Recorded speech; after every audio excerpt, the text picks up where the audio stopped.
This Civic Media podcast is sponsored by UW Organ and Tissue Donation. Organ donations are desperately needed, and now is the right time to become an organ donor. Talk to your family. Get the dot. Save lives. Go to heroicdeed.com.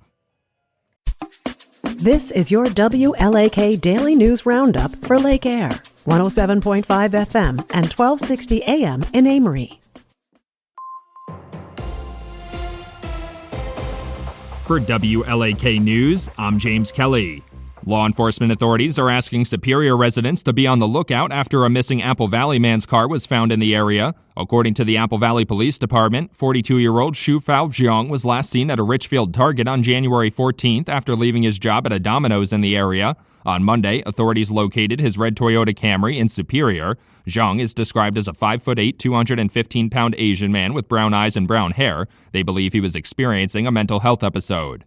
Governor Tony Evers and the Wisconsin Department of Transportation have announced $150,000 in grant funding for road projects in Bayfield County. According to a press release, the funding will be used to support construction on Argon Bright Road and provide full access to the undeveloped Bayfield County Business Park. The new construction on Argon Bright Road will create a 2,100-foot section to connect State Farm Road to State Highway 137 with storm drainage and access points to the business park. Wisconsin Governor Tony Evers and Attorney General Josh Cole have announced the state will join a coalition of other states challenging the attempt to end birthright citizenship. According to a press release, Governor Evers, Attorney General Cole, and the other state leaders joining the challenge say the executive order issued by President Donald Trump is unconstitutional and violates the 14th Amendment. Wisconsin joined 19 other states in filing a lawsuit to invalidate the executive order in the U.S. District Court for the District of Massachusetts. The annual point-in-time count is set to begin in the Chippewa Valley today. According to a press release from the Western Dairyland Economic Opportunity Council, the point-in-time count seeks to establish a statistically reliable accounting of the number of people experiencing homelessness in the region, with the data collected being included in the annual Homelessness Assessment Report. The last point-in-time count found a significant increase in the number of unhoused individuals in the Chippewa Valley, especially in Eau Claire County.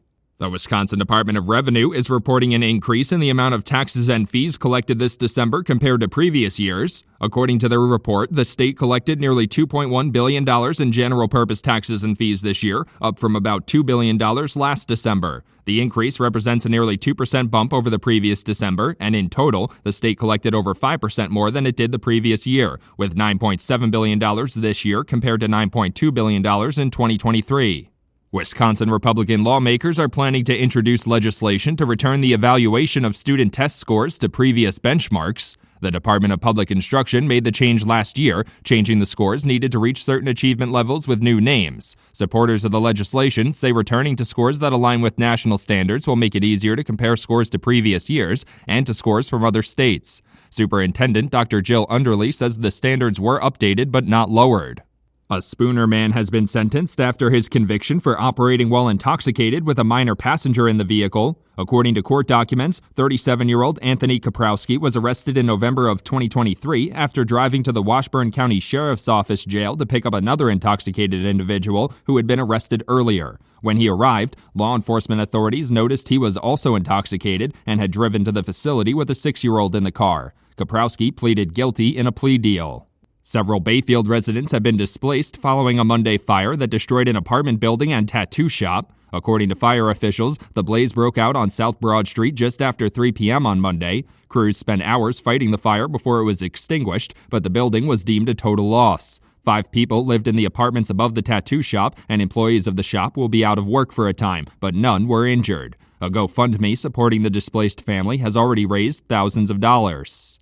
The Wisconsin Department of Natural Resources and the University of Wisconsin-Stevens Point have partnered for the LEAF program once again. The program seeks to teach students across the state about the important role forests play in sustainability, as well as about tree reproduction and seedling growth. Through the initiative, students will get hands-on experience in seed collection in the state's school forests. Those seeds will then be planted in the school forests over the coming years to ensure those forest spaces continue to grow.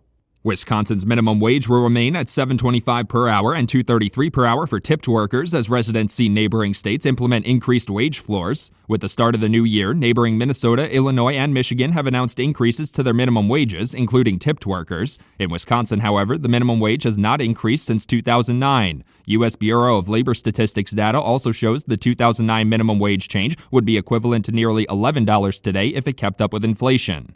For WLAK News, I'm James Kelly.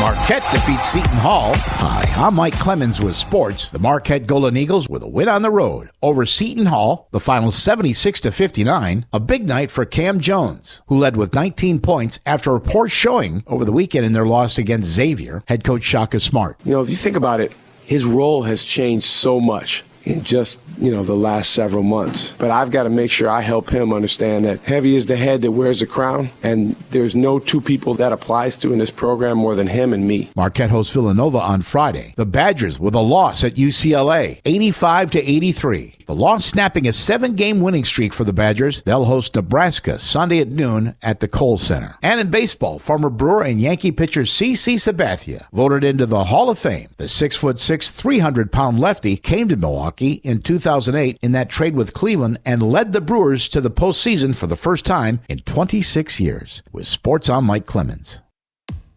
On your entertainment beat, I'm Pete Schwaba. Cameron Diaz would love to be in the sequel of The Mask, but there is a condition. The Something About Mary actress who starred in the first Mask as Tina Carlisle in 1994 said she would absolutely love to do another installment, but only if Jim Carrey is involved. In the film, Carrey played a banker who develops magical powers when he puts on a mask that makes him an ornery cuss. Carrey says he is open to another chapter of the franchise if the circumstances are right. Translation, show him the do-re-mi. If you're looking for a trip down memory lane, you might want to revisit David Lynch's foray into network television, 1992's Twin Peaks. Inspired by David Lynch's passing last week, I got the urge to check it out, and it does not disappoint. It's beautifully shot, as is all of Lynch's work, has great music, and it's got incredible acting by a phenomenal cast. It might seem a bit dated, but the story holds up. No spoilers, as casual fans might have forgotten who killed Laura Palmer. Beatles and or John Lennon fans will be interested to know that a new documentary about John and Yoko is coming this spring. Magnolia Pictures has announced that 1-to-1, John and Yoko, will get an IMAX release April 11th.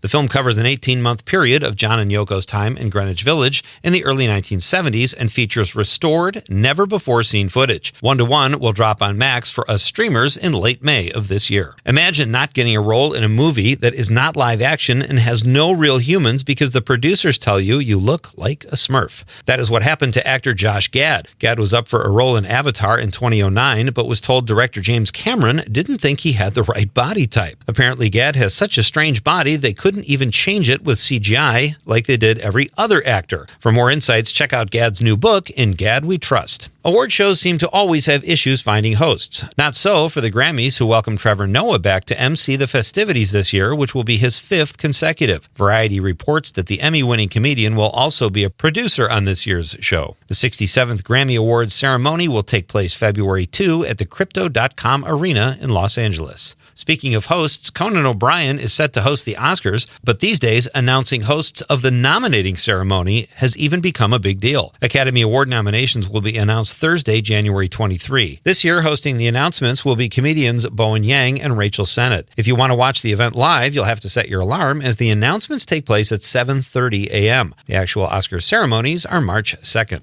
For more showbiz fun, tune into Nightlight with me, Pete Schwaba, weeknights from 6 to 8 p.m. on the Civic Media Radio Network. It is going to be mostly cloudy, but warmer today. Our high in the mid-20s this afternoon, with the wind out of the south becoming west at around 5 to 15. Tonight, we're going to drop back down to around 0 for an overnight low. Tomorrow, sunshine in the low teens by Friday. Mostly cloudy with a high near 20. I'm meteorologist Sean Cable. Right now, it's 15. That's your WLAK Daily News Roundup from Civic Media. Subscribe to this podcast on Spotify, Apple, or wherever you find your podcasts. Find more news at lakeair.radio. The national news cycle never stops. but it can be hard to find news about your local community. Civic Media is dedicated to providing quality local and state news coverage across Wisconsin. With the Civic Media app, you can get notifications about local stories that matter to you and your community. Find the free Civic Media app in your phone's app store and choose notifications from the menu to tell us what kind of news you want to hear about.